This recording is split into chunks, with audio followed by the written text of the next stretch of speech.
Welcome po sa ating kusina. Magluluto po ako ngayon ng sinampalukang manok. Una po muna magigisa ako ng bawang.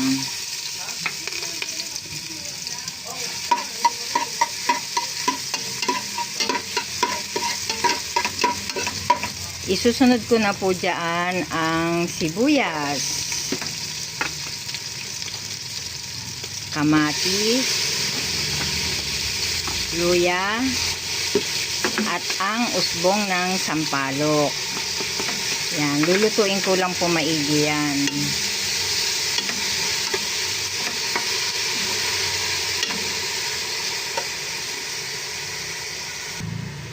Yan, kapag luto na po ang ating usbong ng sampalok, ilalagay na natin ang ating manok.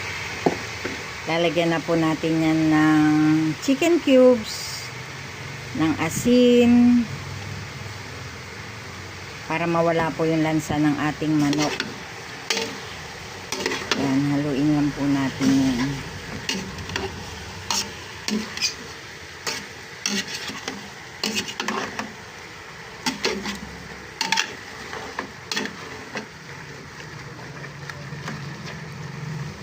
Takpan lang po natin para sipsipin ng manok ang asin.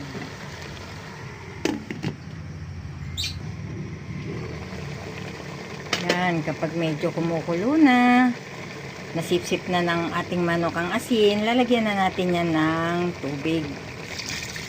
Ito yung magsisilbing sabaw ng ating sinampalukan.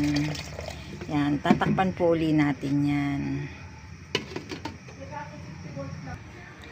Yan, pagkulo, hinaan po natin konti ang apoy.